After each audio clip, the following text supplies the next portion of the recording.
Halo, assalamualaikum warahmatullahi wabarakatuh. Selamat pagi, salam sehat, salam sejahtera buat semuanya. Kali ini saya akan berbagi resep bagaimana cara membuat pancake ya, rahasia membuat pancake biar menul-menul kayak gitu ya, lembut kayak gitu ya. Ini Japanese punya, saya pakai resep Japanese punya. Saya kasih pisang ya, walaupun makanannya seperti ini kita sehat. Maksudnya kalau buat yang diet itu terigunya diganti sama agar-agar ya, tapi saya sekarang maksudnya dietnya nggak begitu terlalu ketat ya. Ada telur, ada pisang. Ini saya kasih pisang. Sebenarnya nggak usah dipakai gula lagi karena udah manis pakai pisang. Tapi ini kan buat makannya bukan buat saya sendiri ya, maksudnya buat di rumah kayak gitu. Saya sedikit gula, ada satu sendok gula, ada baking powder, ada cream of tartar, ada vanilla, telur sama fresh milk. Cuma segitu doang juga udah pokoknya hasilnya mantep lah. Hasilnya nggak kalah dengan resto-resto kayak gitu ya. Ini pisahkan dulu ya kuning telur sama putih telurnya, karena putih telur harus mengembang kayak gitu ya. Putih telurnya kita kocok dan gula dikasihkan ke putih telur, sama cream of tartar dikasih di putih telur ya. Ini pisang sama kuning telurnya itu kita mix. Pisang, kuning telur kita mix dulu, putih telurnya sampai mengembang kaku kayak gitu. Ini seperti kita bikin bukan spong cake ya, ke cheesecake ya, ke cheesecake ini. Jadi biar kalau misalkan kita pengen yang lebih menul itu kita cetak, bisa dicetak gitu kan, bisa juga jadi lebih menul kayak gitu. Tapi ini kan saya yang simple aja ya, yang simple aja nih seperti ini. Nanti saya kasih sedikit gulanya, sedikit ya, kasih gulanya sedikit, jangan sekaligus. Terus saya menggunakan kecepatan yang sedang, tidak usah yang terlalu tinggi ya, yang kecepatan yang sedang saja. Sampai kaku gimana kita lagi membuat cheesecake kayak gitu ya. Cheesecake, Japanese cheesecake, ini lebih ke Japanese cheesecake kayak gitu ya. Cuman ini kan digoreng kayak gitu, maksudnya gorengnya pakai minyak sedikit. Dan kalau pannya bagus itu gak usah pakai minyak juga, lebih cantik. Tapi saya pertama itu nanti kan dikasih dulu sedikit minyak di dalam pannya itu, dan seterusnya gak usah dikasih minyak juga, gak apa-apa. Tergantung pannya kita masing-masing ya. Ini sampai kaku ya, sampai kaku. Nanti saya akan mix lagi yang sebelah, maksudnya mix yang kuning telurnya tadi. Ini udah cukup. Ini ada telur kuning telurnya sama pisang. Nah ini yang udah tadi saya mix. Dan ini ini nggak usah pakai di mixer ya, ini pakai garpu aja kayak gitu, biar ada kasar-kasarnya kayak gitu ya, biar terasa kayak gitu. Ini sebetulnya ini bagus banget buat yang diet juga. Tapi tadi saya udah bilang terigunya itu diganti oleh agar-agar. Udah bagus banget. Saya sering ini ya di open, digoreng kayak gitu. Kita maksudnya nanti saya akan berbagi resep masalah dietnya ya. Ini bisa dibuat pagi-pagi buat anak mau sekolah, buat suami yang mau kerja kayak gitu. Ini bagusnya, maksudnya ini buat sarapan oke, buat tea time juga oke. Kita di sini campurkan, saya mencampurkan sedikit susu fresh milk ya, nggak apa-apa sih.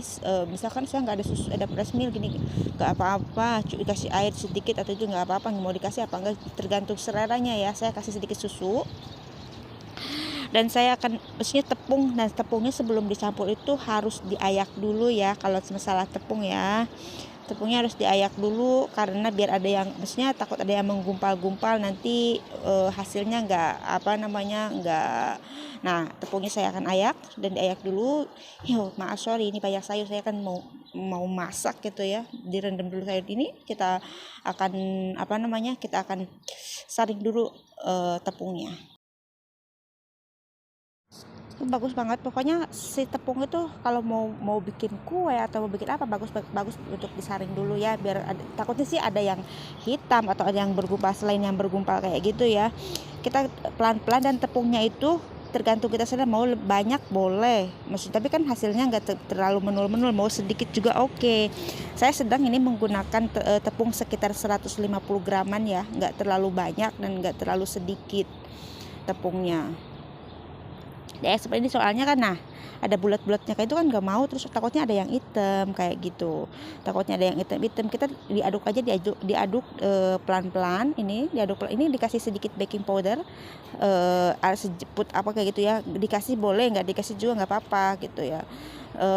Ini masalah, maksudnya kalau saya suka dikasihnya sedikit aja kayak gitulah, jangan terlalu banyak kayak gitu.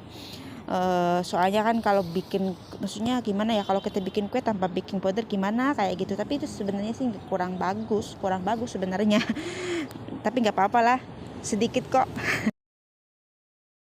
Nah, udah diaduk seperti ini kan, ini kan ada. Nah, kita masukkan pelan, nanti diaduk pelan-pelan. Ini ada vanila, nanti kita terakhir kasih vanila ya. Ini juga bisa dikasih sedikit garam ya, biar gurih itu ya. Kalau makanan itu manis juga dikasih sedikit garam. Saya tadi lupa saya memberitahu waktu memberitahu bahwa saya akan mengasih, tadi saya kasih barusan sedikit garam ya. Kenapa dikasih garam? Ya biar rasa gurihnya itu keluar kayak gitu ya.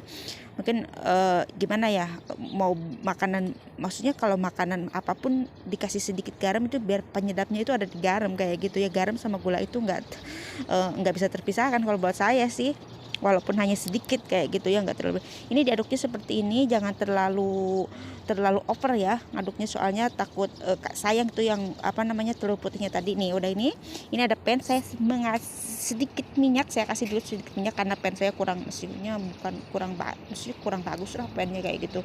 Saya pertama dikasih dulu minyak, dan seterusnya saya nggak kasih minyak, nanti pertama dulu aja yang dikasih minyak. Dan bisa juga dikasih sedikit air, nanti bisa juga nanti penggorengan. Nah saya udah maksudnya ini saya mau goreng dulu, terus bisa disemprotkan air, bisa disemprot air juga bisa kayak gitu. Kalau apalagi kalau pennya bagus ya, itu pennya bagus, ini kita cetak sesuai dengan selera kita ya. Tadi saya juga bisa pakai cetakan bulat-bulat kayak gitu ya, ada kan cetakan bulat-bulat biar semakin menul kayak gitu, tapi saya enggak, ini pakai biasa aja seperti ini. Dan menggunakan apinya itu yang sangat, maksudnya api yang paling kecil ya, soalnya di pelan-pelan digorengnya kayak gitu, jadi jangan apinya kalau terlalu besar nanti luarnya gosong, dalamnya masih belum matang kayak gitu. Ini seperti ini, dan maksudnya bisa ditutup, saya nggak, kebetulan ini nggak ada tutupnya. Sebenarnya kalau sudah seperti ini itu ditutup 1 menit kayak gitu, nanti dibalik, tapi saya nggak ditutup ini. Nah seperti ini udah sudah dibalik, cantik kan? Nah cantik banget kan? Ini tuh bisa disimpan di kulkas, bisa bikin dorayaki kayak gitu. Hasilnya menul banget ini, bener-bener oke lah, lumayan sih, bisa buat tea time. Nah aku udah sediain ini, ada teh, ini tehnya masih bukan teh, kopi, tapi kopinya tambah gula ya. Ini buat tea time ya, oke kan? Udah jadi. Selamat mencoba. Terima kasih. Jangan lupa like dan komennya ya. Bye bye. Sampai ketemu di resep-resep berikutnya ya.